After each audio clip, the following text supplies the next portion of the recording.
wabarakatuh. Alhamdulillah alamin. Allahumma shalli ala sayyidina Muhammad wa ala ali sayyidina Muhammad. Pemirsa KC News dimanapun Anda berada, salam jumpa kembali dengan saya Aziz Rahman di program Kabar Petang edisi Jumat 22 Oktober 2021. Insya Allah beberapa menit ke depan kami akan menemani Anda mencermati dan menelaah berita paling menarik dan paling populer hari ini bersama narasumber yang kompeten di bidangnya dan tentunya dari sudut pandang Islam.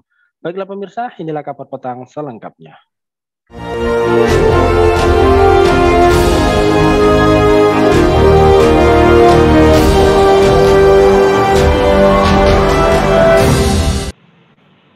Pemirsa, arti Maulid Nabi adalah peringatan hari kelahiran Nabi Muhammad SAW, tepatnya pada tanggal 12 Rabiul Awal dalam penanggalan Hijriah di kota Mekah. Kata Maulid atau milad tersebut dalam bahasa Arab mengandung makna hari lahir, seperti dikutip dari situs Pengadilan Negeri Marhaban kelas 2. Dikutip dari buku Pro dan Kontra Maulid Nabi karya A.M. Waskito, peringatan Maulid Nabi pertama kali disebut digelar pahlawan besar umat Islam Sultan Salahuddin Al-Ayyubi. Arti Maulid Nabi pada saat itu dilakukan dengan tujuan untuk meningkatkan semangat jihad bagi umat Islam dalam perang salib. Tujuannya untuk meningkatkan semangat jihad kaum muslimin dalam rangka menghadapi perang salib melawan kaum salibis dari Eropa yang merebut Yerusalem. Maksud kami dan merebut Yerusalem. Sementara itu peringatan Maulid Nabi di Indonesia pertama kalinya di bawah oleh Wali Songo pada tahun 1404 Masehi. Perayaan tersebut dilakukan demi menarik hati masyarakat agar memeluk agama Islam. Apa saja peristiwa besar di tanggal 12 Rabiul Awal yang berkaitan dengan sirah Rasulullah dan apa saja hak-hak Nabi Muhammad SAW serta bagaimana cara mencintai dan menaati Nabi Muhammad SAW. Pemirsa, untuk membahasnya kami telah terhubung dengan Ustadz Iwan Januar dari Siasa Institute. Kita sapa dulu beliau. Assalamualaikum warahmatullahi wabarakatuh, Ustadz Iwan. Waalaikumsalam warahmatullahi wabarakatuh, Bung Aziz. Baik, gimana ini kabarnya nih? Alhamdulillah sehat, mudah-mudahan semua juga sehat ya. Alhamdulillah. Baik ini, kalau kita mencermati dan melihat ini tanggal 12 Rabiul Awal ini kan selalu dikaitkan dengan kelahiran baginda Nabi Muhammad SAW. Nah, menurut Anda ini, adakah peristiwa-peristiwa besar yang lain ya yang terkait dengan tanggal 12 Rabiul Awal yang terkait juga dengan sirah kehidupan Rasulullah SAW?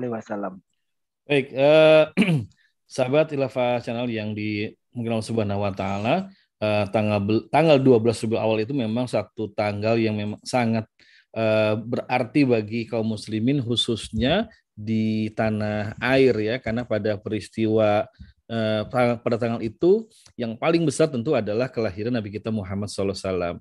Nah, yang kita mesti kemudian cermati bahwasanya kelahiran ini di tanggal 12 Rabiul Awal itu jangan cuma sekedar dijadikan seremonial kelahiran Nabi SAW. Kenapa? Karena sebetulnya juga banyak hal-hal yang terjadi pada bulan Rabiul Awal yang mesti kita juga jadikan sebagai sebuah momentum penting. Di antaranya pada bulan Rabiul Awal itu juga adalah peristiwa hijrahnya Nabi kita Muhammad SAW. Jadi di beberapa catatan menunjukkan bahwa pada bulan ini, Rabiul Awal ini, yaitu memang hijrahnya Nabi SAW. Dan hijrah kita tahu itu satu momen yang juga sangat luar biasa. Karena dengan hijrah itu juga menjadi satu tonggak berdirinya peradaban Islam.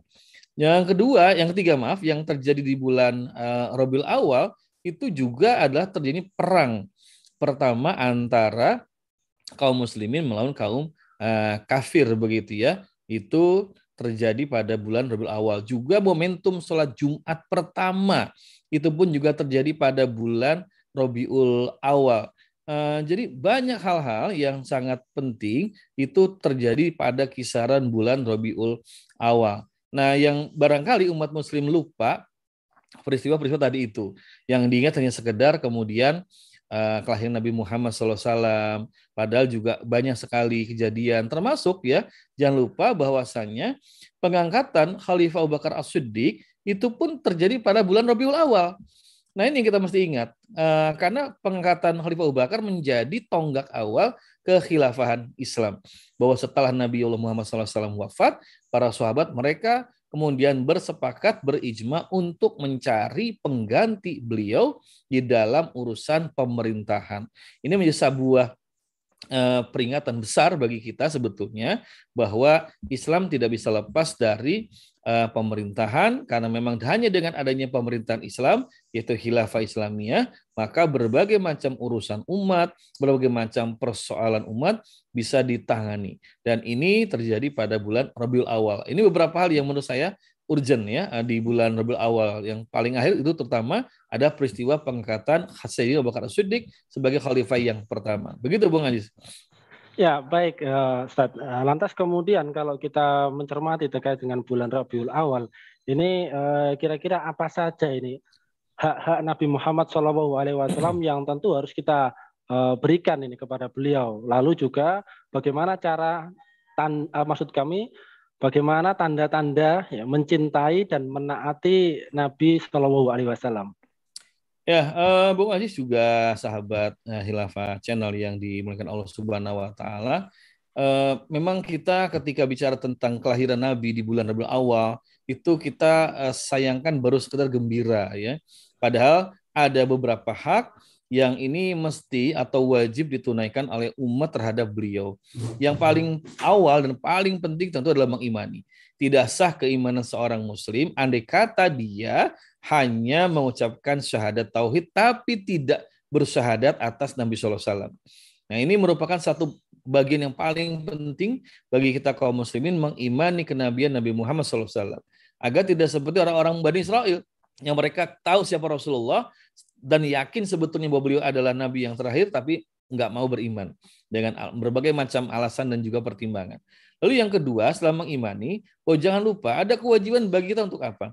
Untuk senantiasa membacakan tentu sholawat ya sebagai tanda kita mahabbah dan ridho kepada beliau dan juga melaksanakan perintah Allah. Ya, kita bisa sering dengar di dalam khutbah Jumat biasanya khatib menyampaikan innallaha wa malaikatahu yusholluna 'alan nabi ya ayyuhalladzina amanu shollu alaihi wasallimu taslima. Nah, ini perintah dari Allah. Orang-orang beriman shollu alaihi wa taslimu taslima. Bersolat untuk Nabi dan juga mengucapkan keselamatan untuk beliau. Ini satu hal juga sangat penting dan merupakan hak Nabi untuk dibacakan sholawat oleh kita. Bahkan Nabi mengatakan orang yang paling bakhil yang disebut nama beliau tapi nggak membacakan sholawat pada beliau seperti itu. Nah, yang ketiga adalah mahabbah. Cinta kepada Nabi. Bahwa sosok Nabi SAW itu punya hak untuk dicintai. Nah, tentang posisi cinta ini yang mungkin kita mesti koreksi. Karena kita sering mengatakan mahabbah pada Rasul, tapi kemudian meletakkan cinta yang lain di atas Rasul. Artinya masih ada pandangan bahwa ya kita cinta pada Nabi sih, tapi yang lain lebih penting lagi. Makanya ada orang lebih mengutamakan misalnya jabatannya, statusnya, kemudian juga hartanya, kemudian juga kolega-koleganya, keluarganya, suku bangsanya di atas Nabi SAW. Jadi kita tidak heran kalau hari ini banyak muslim mengaku mahabbah Nabi, sholawat pada Nabi, tapi Nabi dihina, mereka malah menyerukan agar umat jangan emosi, jangan marah, jangan terpancing segala macam. Padahal mereka sendiri kalau urusan pribadi diusik, mereka itu marah.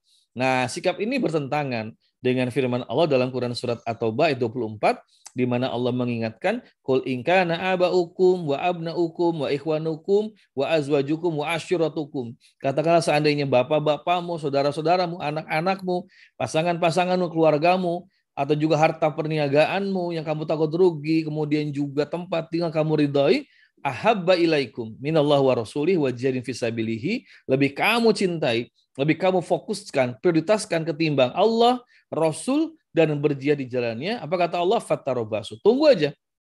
Tunggu sampai kami datangkan urusannya. Maksudnya Allah nggak ridho, Allah bisa datangkan bala wal wabah ketika seorang muslim mengaku mahabbah pada Nabi, tapi dia letakkan mahabbahnya itu di bawah yang lainnya. Maka ada orang seperti ini, mereka ngaku cinta Nabi, ngaku umat Muhammad SAW, tapi bagi mereka mungkin demokrasi, sekulerisme, koncoisme, oligarki, kapitalisme, komunisme juga barangkali lebih mereka cintai daripada Nabi SAW. Begitu Bang Aziz. Ya, baik Zat. Ini kalau kita melihat peringatan Maulid Nabi, ini seringkali dilaksanakan hampir setiap tahun seolah-olah sekedar sebagai kegiatan seremonial dan juga rutinitas tahunan. Nah, bagaimana cara agar kita itu bisa merefleksi kembali makna hakiki dari Maulid Nabi Muhammad SAW dengan kondisi kita saat ini, Ustaz? Iya, ya tepat sekali dikatakan Bung Aziz ya.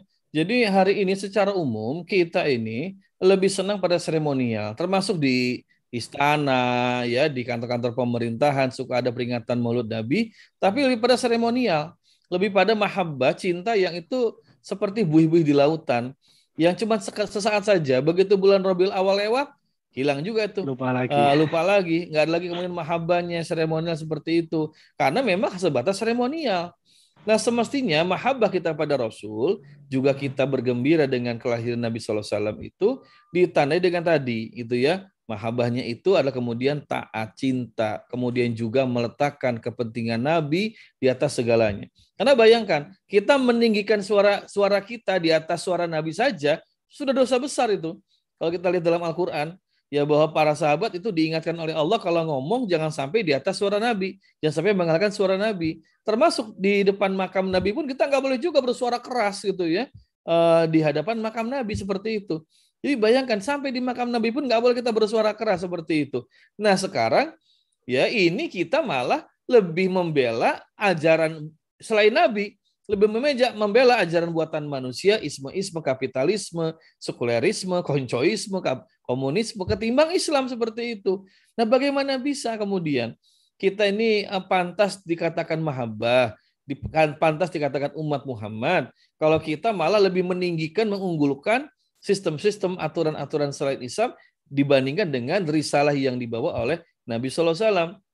Ini satu hal yang perlu dievaluasi oleh kaum muslimin ya, sehingga setiap kali bulan Rabiul Awal datang setiap tahun itu ya jangan sebatas seremonial, jangan sebatas juga kemudian sekedar acara-acara demikian, tapi kemudian sepi, kering, miskin dari penghayatan, penjiwaan, dan pembelaan terhadap pribadi Nabi maupun terhadap ajaran yang dibawa oleh Nabi SAW.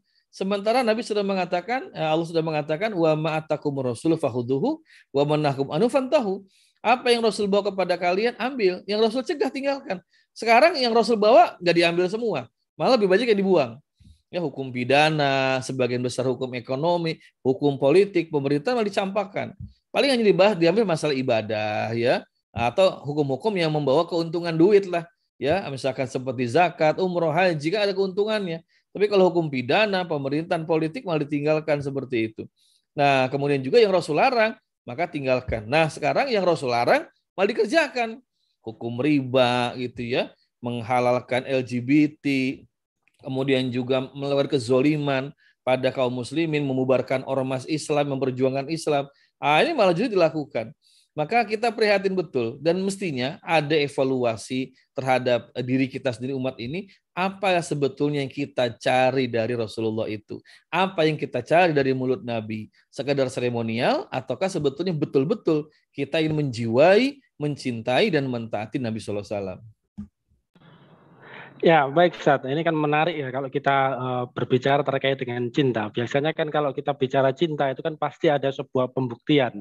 Nah, ini saat ini kan juga banyak ini Ustaz, orang-orang yang mengaku cinta Nabi Shallallahu alaihi wasallam tetapi menolak syariahnya. Nah, ini bagaimana ini terkait dengan hal-hal seperti tersebut ini?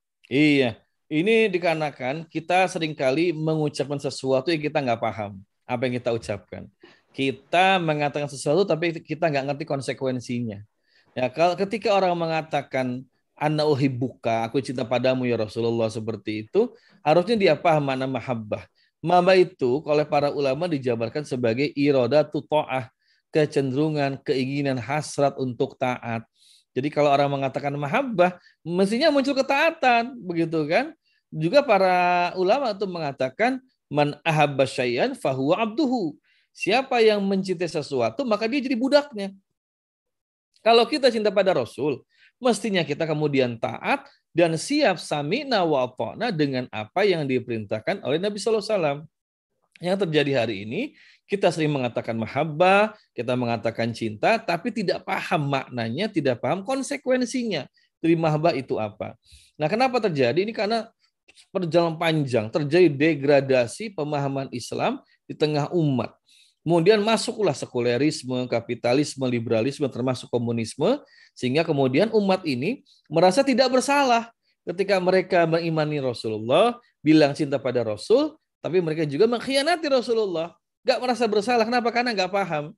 nggak paham bahwa tindakannya itu sebetulnya pengkhianatan terhadap ajaran Nabi, bahwa ucapannya itu pengkhianatan terhadap cintanya kepada Nabi Sallallahu Alaihi Wasallam. Ini memang proses panjang, terjadi degradasi pemahaman Islam, kemudian juga imperialisme yang semakin memecah belah umat dari ajaran Islam dan diganti dengan apa? Sekulerisme. Akhirnya umat merasa yang namanya Maulid itu peristiwa seremonial, ritual saja. Tapi nggak ada kaitannya loh dengan politik kita, ekonomi kita, sosial kita. Nggak usah bawa Nabi deh. Kita sudah hidup di alam yang namanya berbineka tunggal ika, nggak perlu kita kemudian melaksanakan ajaran Islam. Ini satu fenomena dan sebetulnya sangat berbahaya. Berbahaya bagi apa? Bahaya bagi akidah kita sendiri, iman kita. Yang kedua juga bahaya bagi ya umat manusia. Karena tanpa Islam tidak akan terjadi rahmatil alamin. Demikian. Ya, baik Ustaz. Ini kan menarik ya terkait dengan hal tersebut. Lantas kemudian saat ini terakhir ya, bagaimana cara agar momentum peringatan Maulid Nabi ini yang insya Allah selalu ya diperingati oleh sebagian besar ya umat Islam di Indonesia juga, ini agar peringatan Maulid Nabi ini memberikan satu bekas ya, memberikan satu bekas dan juga pengaruh yang nyata ya di dalam memperbaiki masyarakat menuju umat yang terbaik ya, sebagaimana di dalam firman di Al-Quran kan begitu. Baik.